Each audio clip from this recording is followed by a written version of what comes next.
Today's video was submitted by a channel subscriber.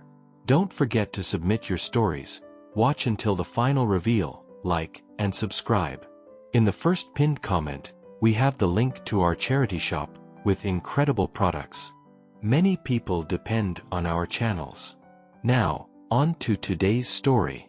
It was a cold winter night in Sao Paulo when Marcelo Santos, 34, a civil engineer and self-proclaimed atheist, left the office after another exhausting day of work. The sky was overcast, the streets wet with a persistent drizzle, and he was riding his motorcycle along marginal Pinheiros in a hurry to get home. He had no idea that, in a matter of minutes, his life, and his deepest convictions, would be completely transformed by an encounter that would challenge everything he believed, or rather, didn't believe. Marcelo has always been a man of science. A graduate of one of the country's top universities, he built his career based on precise calculations, solid structures, and verifiable facts. To him, religion was merely a psychological crutch for weak people, incapable of facing the harsh realities of existence. "If I can't see it, touch it, or measure it, it simply doesn't exist," he would often tell colleagues when the topic of faith came up in conversation. He was a pragmatic man, skeptical by nature, and proud of his unshakable rationality. That June night in 2019, as he sped along the wet road, Marcelo thought about the projects he had ahead of him, the calculations he needed to review, and the important presentation he would give the following Monday. The traffic was heavier than usual, but he knew the route well. He had driven this route hundreds of times over the past 5 years. The rain began to fall more heavily, making the asphalt slippery and reducing visibility. Then the unthinkable happened. A truck loaded with construction materials, traveling from the opposite lane, lost control while trying to avoid a pothole. The driver, in a desperate reflex, swerved the steering wheel, forcing the heavy vehicle into the lane where Marcelo was traveling. The engineer had only a split second to realize what was happening. He tried to swerve, but the relentless physics was unforgiving. The impact was inevitable and devastating. The sound of metal clashing against metal echoed along the highway like a scream of horror. Marcelo's motorcycle was thrown more than 20 meters, and his body, protected only by a helmet and a leather jacket, rolled across the wet asphalt like a broken doll. Shards of glass, pieces of twisted metal, and the acrid smell of spilled fuel filled the scene. The silence that followed was deafening. Only the sound of rain falling on the wreckage and the muffled groans of the truck driver, who had survived the accident. The first to arrive at the scene were other drivers traveling along the highway. Marcelo was unconscious, with severe head injuries, multiple fractures, and internal bleeding. His body lay motionless on the cold asphalt, while a pool of blood slowly formed around him, mixing with the rainwater. One of the drivers who stopped to help, a man named Jose, was a devout Catholic. Seeing the gravity of the situation, he knelt beside Marcelo and, with trembling hands, began to pray a Hail Mary, asking the Blessed Virgin to intercede for the life of this unknown young man.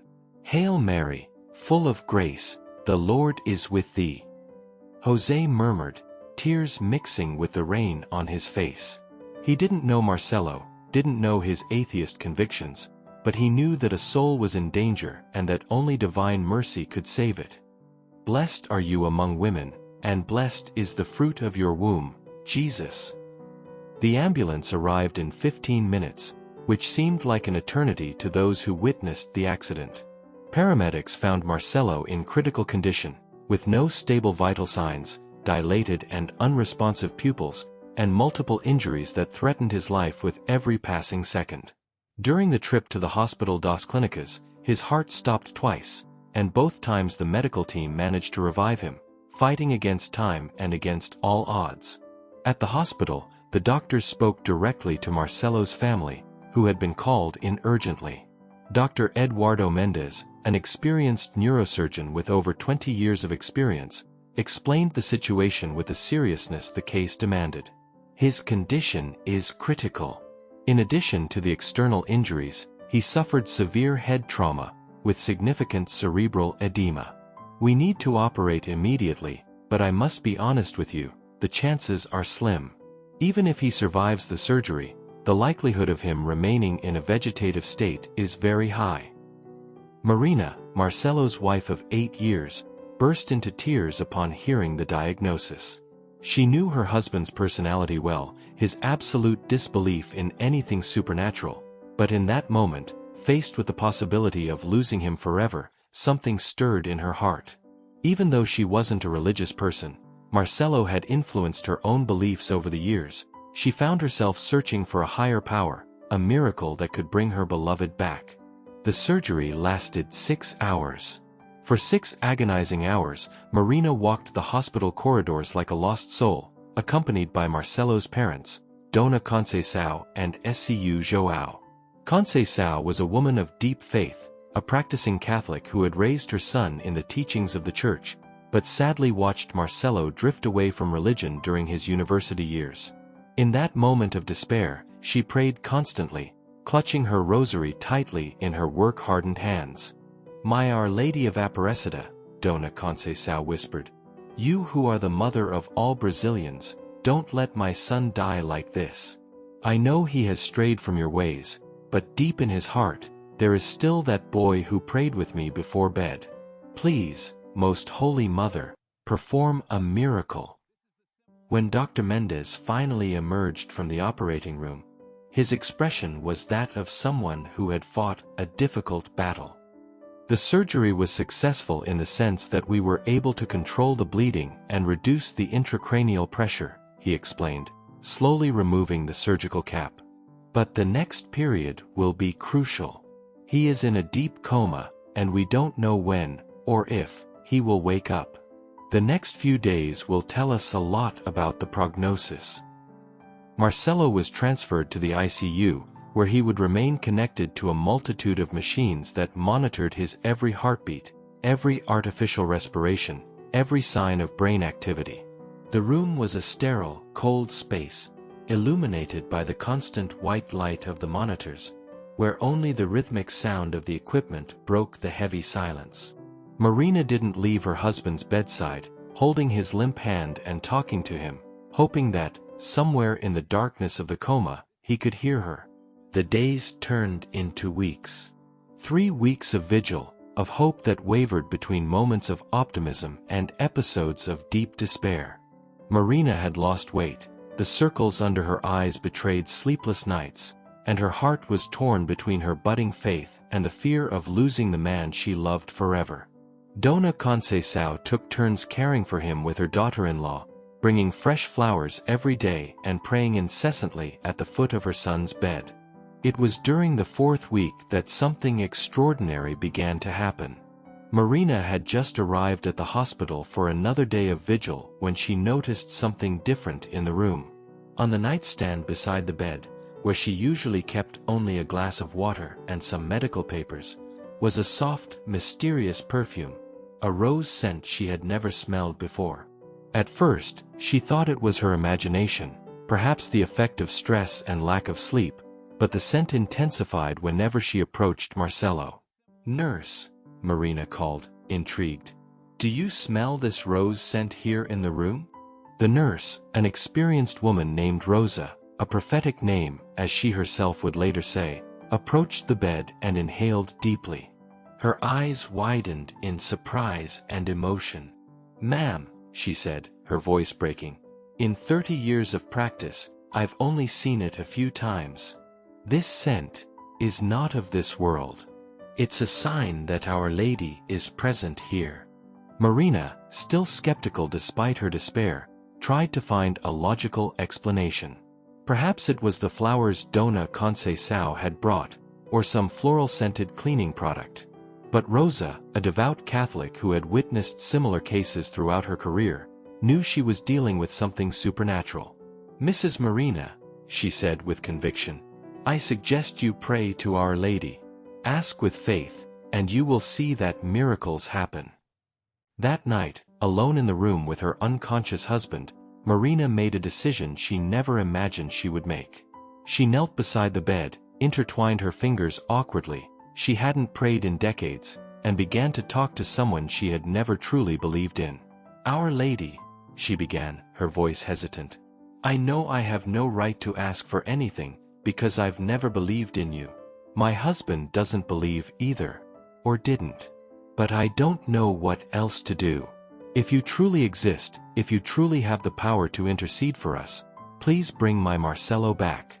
I promise that I will learn to have faith." The scent of roses intensified so much that Marina had the distinct feeling she was no longer alone in the room. An inexplicable peace took hold of her heart, a serenity she hadn't felt in weeks. For a moment, she was absolutely certain that her prayer had been heard by someone who perfectly understood her pain and despair. If you believe in the power of Our Lady, be sure to subscribe. Stories like this only exist here.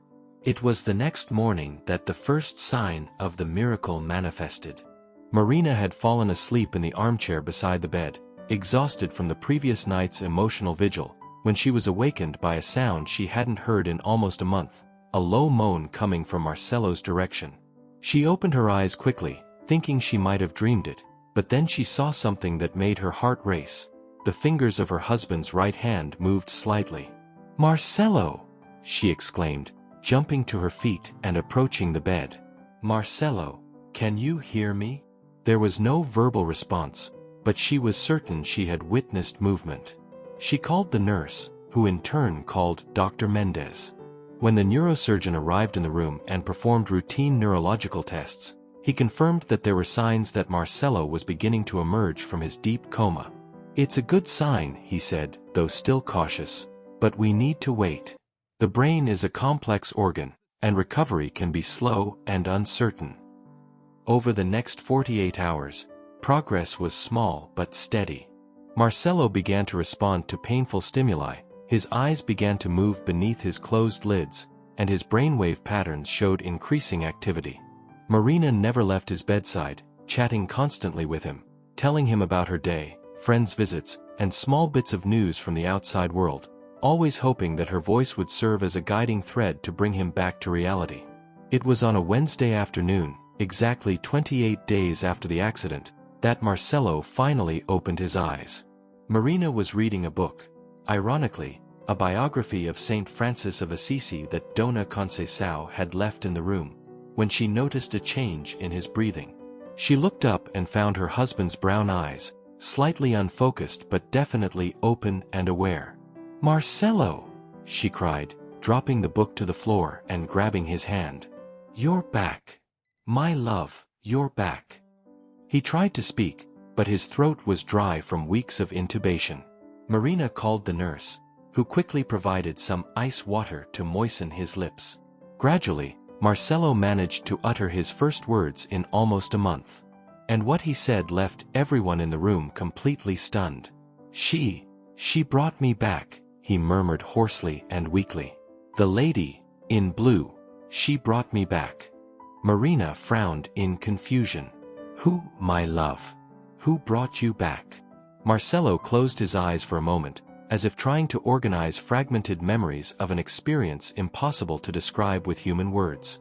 When he opened them again, there was an expression in them that Marina had never seen before, a mixture of reverence, amazement, and a profound peace that contrasted completely with the skepticism that had always characterized his personality. "Our Lady," he said, with a conviction that echoed through the silent room. "It was Our Lady. I saw her, Marina. I was with her." Dr. Mendez, who had arrived in the room to perform the initial neurological evaluation, exchanged a meaningful look with Nurse Rosa. As a physician, he was trained to be skeptical of reports of mystical experiences from patients who had suffered brain trauma, but as a human being who had witnessed many mysteries throughout his career, he knew that not everything could be explained by conventional medical science. "Marcelo," the doctor said in a calm, professional voice, "you were in a serious accident and were in a coma for almost a month. It's normal to have some confused memories or vivid dreams. We're going to run some tests to assess your cognitive and motor functions." But Marcelo nodded slowly, with surprising determination for someone who had just awakened from a deep coma. "Doctor," he said, "I know you think I'm confused, but I need to tell you what happened. It wasn't a dream. It was more real than anything I've ever experienced in my life." Over the next few days, as Marcelo recovered physically, surprisingly quickly, according to doctors, He began to recount details of his experience during the coma that left everyone around him deeply impacted. He described a journey that defied all the laws of physics and medicine, but which had completely transformed his worldview. When the accident happened, he began, during a conversation with Marina and Dona Conceição, I felt intense pain, and then, complete darkness. But it wasn't a frightening darkness. It was as if I were floating in a warm, welcoming space, where there was no pain, no fear, just a sense of peace I had never experienced before. He paused, sipping some water and organizing his memories. Then, gradually, a light began to appear. It wasn't like the light we know here, it was a light that seemed alive, that had a personality. And as it got closer, I began to realize I wasn't alone in that place. Dona Conceição leaned forward, her eyes shining with tears of emotion. She had prayed so hard for this moment, for a sign that her years of praying for her son had not been in vain. At first, I only saw shadows, Marcelo continued, figures that seemed to be waiting for me. But then, one presence stood out from the rest. It was a young woman, incredibly beautiful, dressed in a blue cloak that seemed made of liquid light. Her eyes were, how can I explain? They were eyes that contained all the compassion in the universe, all the understanding, all the love a human soul can conceive. Marina held her husband's hand, torn between the joy of having him back and the bewilderment at what she was hearing. The man she had known and loved for all those years was a stubborn skeptic, someone who ridiculed any expression of faith. But now, he spoke of Our Lady with a conviction and reverence she had never seen in him. She approached me, Marcelo continued, and when she spoke, it wasn't with words as we know them. It was as if she communicated directly with my soul, conveying complete thoughts and emotions in an instant. And what she said to me was, my son, your time has not yet come. There are people who need you, who are praying for your return. You have a mission to fulfill in this world. Marcelo's account became more detailed each day, as his memory of the experience became more organized. He described how Our Lady showed him images from his life, moments of joy, of sadness, of choices he had made and opportunities he had missed. But, most significantly, she showed him the prayers that were being said for him during his days in a coma. I could see you, Marina, he said, holding his wife's face in his hands, kneeling beside my bed that night when you prayed for the first time. I saw the tears you shed, felt the desperate love you poured into that prayer. And I also saw my mother, praying incessantly, lighting candles, asking all the saints to intercede for me. Dona Conceição couldn't hold back her tears. My son, she said, her voice breaking, I knew Our Lady would bring you back. I never lost hope. And there were other people, Marcelo continued, people I didn't even know, but who were praying for me. That man who stopped at the scene of the accident, Jose, I saw him kneeling in the rain, praying a Hail Mary while waiting for the ambulance to arrive. Nurses here at the hospital, other patients, even strangers who learned about my case through mutual acquaintances. All these prayers formed a kind of luminous net around me, a protection that kept me connected to the world of the living. Dr. Mendez, who had been monitoring Marcelo's recovery, was intrigued not only by the story, but by the speed and completeness with which his patient was recovering. MRI scans showed that, despite the severe initial trauma, there were no signs of permanent brain damage. Marcelo's motor and cognitive functions were recovering in a way that defied all initial medical expectations. It's an extraordinary case, the doctor admitted in a private conversation with Marina. Based on the initial scans and the severity of the head injury, I expected, at best, significant after effects. But the current scans show a brain that is functioning perfectly. From a medical standpoint, I have no explanation for such a complete and rapid recovery. As the days passed and Marcelo gained strength, he began to describe other aspects of his experience that made it even clearer how much that journey had transformed his soul. He spoke of a moment when Our Lady allowed him to see the state of his own heart before the accident, a heart hardened by intellectual pride, by the arrogance of someone who thought they had all the answers, by the coldness of someone who had systematically rejected any possibility of mystery or transcendence. "I saw myself as I really was," he said with genuine humility. "A man empty inside, who had built his entire identity around the denial of God. And the saddest thing is that I thought this made me superior, more intelligent than people of faith. But in her presence, I realized how wrong I was, how much I had wasted years of my life closed off to the most important dimension of human existence." Want more miracles like this? Subscribe and activate the bell. Faith deserves to be shared. During the second week after awakening from the coma, Marcelo asked to see a priest. Marina was surprised by the request, but arranged for Father Miguel, the hospital chaplain, to visit the room. Father Miguel was a middle-aged man, experienced in guiding families through times of crisis, but he later admitted that he had rarely witnessed such a profound and genuine spiritual transformation. "Father," Marcelo said as soon as the priest entered the room, "I need to go to confession. I need to get my spiritual life in order because now I know, with absolute certainty, that God exists and that Our Lady intercedes for us." The confession lasted over an hour. Marcelo recounted to the priest not only his sins and failings, but his entire journey away from faith, from adolescence until the moment of the accident. He spoke of how he had influenced others to doubt God, how he had ridiculed sincere beliefs, how he had built his life on a foundation of materialism and skepticism that he now recognized as empty and destructive. "Father Miguel," he said at the end of his confession, "I want to ask forgiveness not only from God, but from all the people I caused to doubt, especially my wife, who gradually lost her faith through my influence. How can I make amends for all the harm I caused?" Father Miguel, touched by the penitent's sincerity, explained to him about God's infinite mercy and how a genuine conversion has the power to repair even the greatest spiritual damage. "Marcelo," he said, "your own transformation is already a powerful testimony. Those who knew you before and who now see this radical change in you will not be able to ignore the power of God. Your life, from now on, will be your greatest sermon." After the confession and sacramental reconciliation, Marcelo asked to receive Holy Communion. Marina, who was present, watched her husband receive the body of Christ with tears streaming down his face, a demonstration of faith that deeply moved her. At that moment, she also felt something awakening in her own heart, a seed of faith that had been planted during weeks of desperate prayer and was now beginning to germinate. "Marina," Marcelo said after communion, "I know this all must seem very strange to you. I know you married a skeptic and now you're watching him transform into a completely different person. But I need you to know, I'm still the same man who loves you deeply.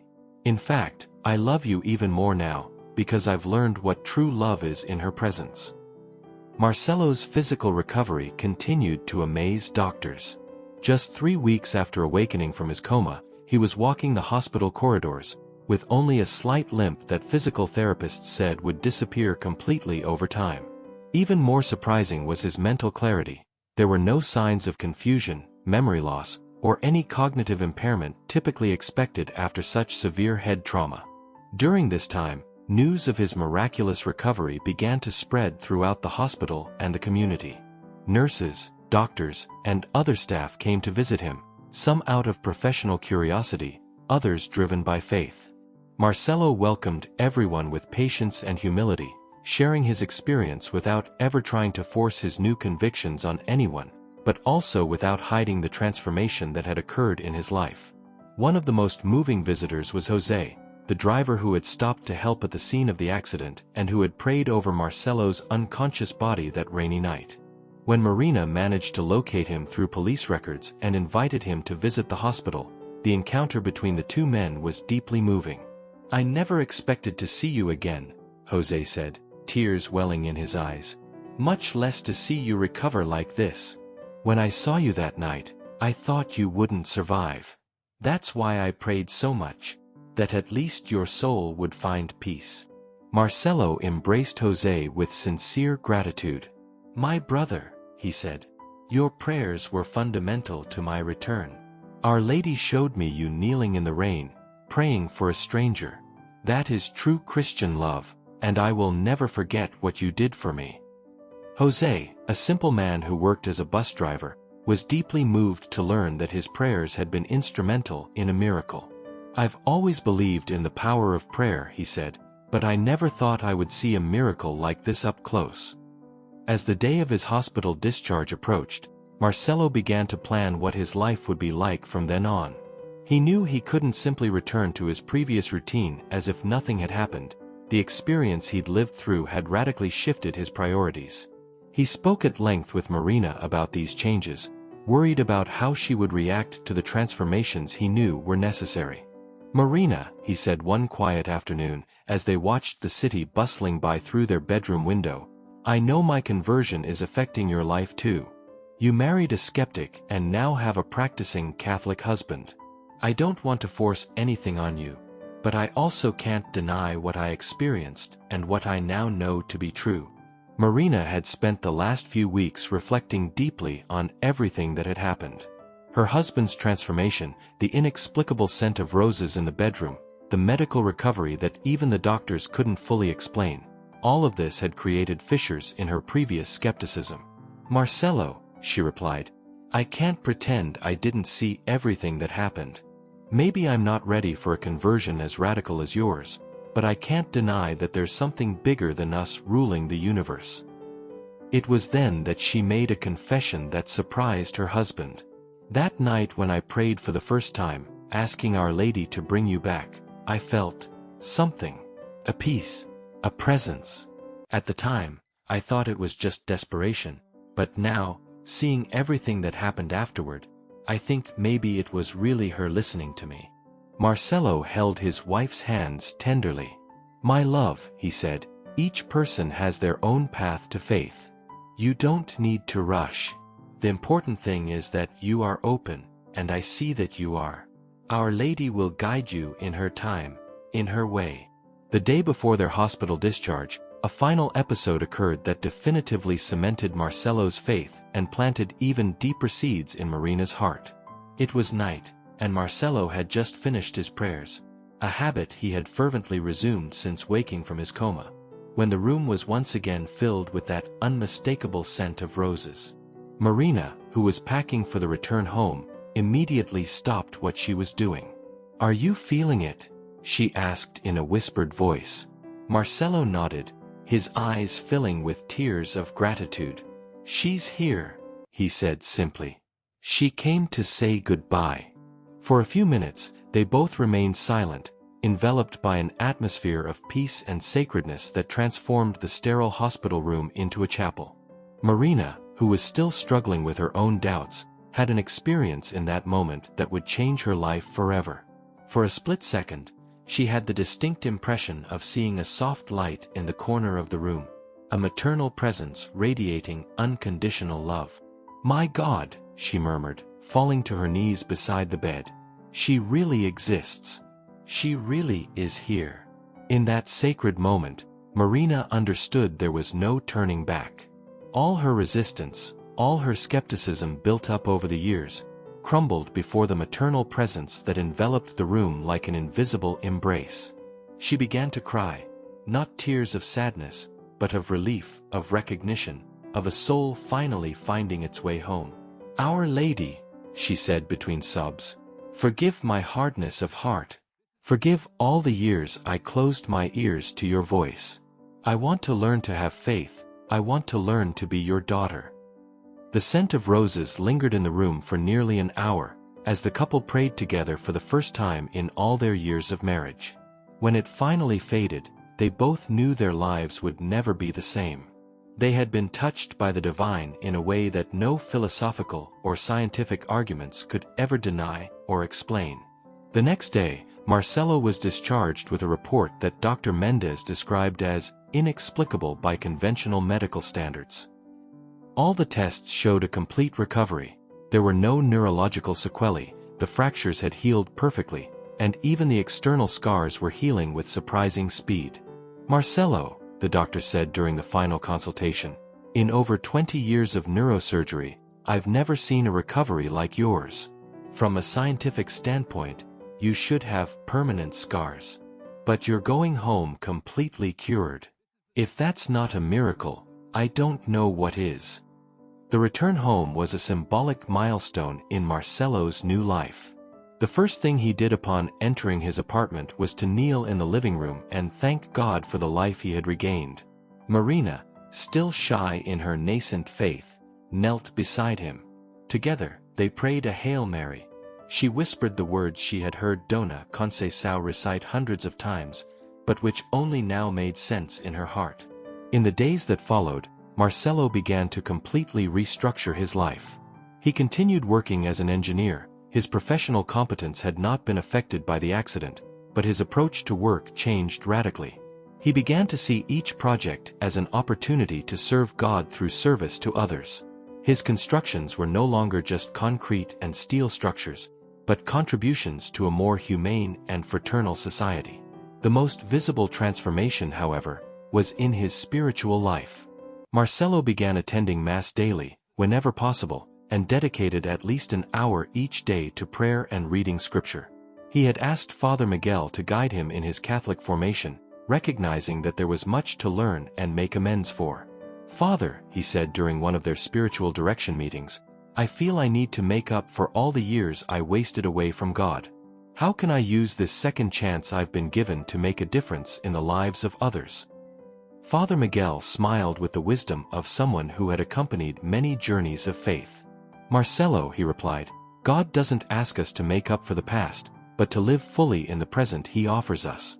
Your conversion is already a powerful testimony. Continue being authentic, continue sharing your experience when appropriate, and let the Holy Spirit work through you." And that's exactly what Marcelo began to do. Without forcing situations or being invasive, he began sharing his experience whenever a natural opportunity arose. Co-workers, old friends, acquaintances who heard about his accident, all were gradually touched by the testimony of his transformation. One of the most memorable moments occurred during a work meeting, 3 months after his hospital discharge. One of his fellow engineers, Roberto, was going through a serious personal crisis. His wife had been diagnosed with cancer, and he was in deep despair. During a break in the meeting, Roberto approached Marcelo. "Man," Roberto said wearily, "I heard about your accident and your recovery. They say it was kind of miraculous. I'm not very religious, but do you think there's a way for someone who's already lost hope?" Marcelo placed his hand on his colleague's shoulder with genuine compassion. "Roberto," he said, "I was literally dead for a few minutes that night of the accident. If there's hope for someone who was clinically dead, there's hope for any situation. Our Lady never abandons her children." That conversation stretched on for several hours after work. Marcelo shared details of his experience, spoke about the power of prayer, about Our Lady's intercession. Roberto, initially skeptical, gradually opened up to the possibility that there really was a spiritual dimension of reality that could help him through his crisis. "Do you want me to pray for your wife?" Marcelo offered at the end of the conversation. Roberto, with tears in his eyes, nodded. "I accept any help, even that which comes from heaven." Marcelo began praying daily for Roberto's wife's recovery and his colleague's conversion. 2 weeks later, Roberto returned to him with surprising news. "Marcelo," he said with restrained excitement, "the doctors don't understand. My wife's tumor has shrunk dramatically. They said it's something that simply doesn't happen with the type of cancer she has." If this miracle touched your heart, subscribe. We're on this journey of faith together. Cases like this began to multiply around Marcelo. It wasn't that he actively sought to become an evangelist, but his transformation was so evident, his inner peace so palpable, that people naturally felt drawn to talk to him about spiritual matters. Marina watched all this with growing admiration, seeing how her husband had become an instrument of hope for people in difficult situations. Meanwhile, her own journey of faith continued to deepen. She had begun accompanying Marcelo to Sunday Mass and gradually joined a Bible study group at the local parish. The transformation was slower than her husband's. She hadn't had a dramatic mystical experience, but it was just as real and profound. "Marcelo," she said one night, 6 months after the accident, "I want to prepare to make my first communion as an adult. I was baptized as a child, but I never truly embraced the faith. Now I want to do it consciously." Marcelo was moved by the announcement. "My love," he said, "there is no greater gift you could give me. Let's take this journey together." Marina's preparation to receive the sacraments became a period of special grace for the couple. They began to pray the rosary together every night, read scripture as a family, and participate more actively in parish life. Dona Conceição, who had awaited this moment for decades, accompanied her daughter-in-law with tears of joy throughout the preparation. Marina's first communion was a celebration that brought together family and friends, many of whom were still trying to comprehend the dramatic changes that had occurred in the couple's lives. Father Miguel, who had been with them throughout their journey, celebrated a special mass for the occasion. "Marina," the priest said during his homily, "you are proof that God never gives up on his children. Your journey to faith, though it began with suffering, blossomed in love. And Marcelo, you are a witness that no case is impossible for divine mercy." After receiving the Eucharist, Marina felt a spiritual fullness she had never experienced before. She finally understood why Marcelo spoke with such reverence about his experience in the coma. Although her own journey had been different, she too had been touched by grace in a transformative way. A year after the accident, Marcelo and Marina decided to make a pilgrimage to the National Shrine of Our Lady of Aparecida in thanksgiving for the miracle they had received. The trip was planned as a renewal of their married life under the protection of the patron saint of Brazil. During Mass at the sanctuary, Marcelo had an experience that definitively sealed his life's mission. At the moment of consecration, as the priest elevated the host, he once again felt the maternal presence of Our Lady, not visually as in his coma, but as an absolute inner certainty. And with this presence came a clear message: he should continue witnessing, but now in a more organized and systematic way. "Marina," he said after Mass, "I feel that Our Lady is calling me to something greater. I think we should think about creating a way to share our experience with more people, in a more structured way." Marina, who had learned to trust the spiritual guidance her husband received, agreed. "What do you have in mind?" "Maybe writing a book telling our entire story," Marcelo replied. "Or giving talks in parishes, hospitals, prayer groups. I know many people are going through desperate situations, as we did. Perhaps our testimony can give them hope." In the following months, the couple began accepting invitations to share their experience in different communities. Marcelo recounted his experience in the coma and his spiritual transformation, while Marina spoke about her own journey of faith and how prayer had been crucial during her critical days in the hospital. The reactions were always moving. People who had lost hope regained trust in divine providence. Skeptics began to question their own convictions. Catholics who had strayed from their faith returned to the practice of their faith. It was as if the couple's experience were a seed that germinated in every heart that received it sincerely. Dr. Mendez, who had followed the entire case from the beginning, began to reference Marcelo's recovery at medical conferences, always with appropriate scientific caution, but also with the honesty of recognizing that not everything in medicine can be explained by current knowledge. "Colleagues," he said during a lecture at a neurosurgery conference, "modern medicine is extraordinary, but we must remain humble enough to recognize that there are dimensions of the human experience that we still don't fully understand. The case I'm about to present challenges many of our assumptions about neurological recovery." 2 years after the accident, Marcelo and Marina had become beacons in their community as witnesses to a love that transcends human understanding. Their story had touched hundreds of people, and they continued to receive invitations to share their experience. One quiet evening, while praying the rosary at home, Marcelo reflected on the extraordinary journey they had experienced. "Marina," he said, "do you remember that night in the hospital when you said your first prayer?" "How can I forget?" she replied, smiling. "It was the beginning of everything. I think Our Lady was waiting for exactly that moment," Marcelo continued. "She knew you needed to go through that trial to open your heart. And she used my accident, my near death, to save not only my life, but our souls." Marina nodded, understanding that sometimes God writes straight with crooked lines. "And to think I thought I'd lost you forever that night. In fact, that's when I truly found you, and found myself too." Today, 5 years after the accident that changed their lives forever, Marcelo and Marina Santos continue to witness the transformative power of faith and Our Lady's intercession.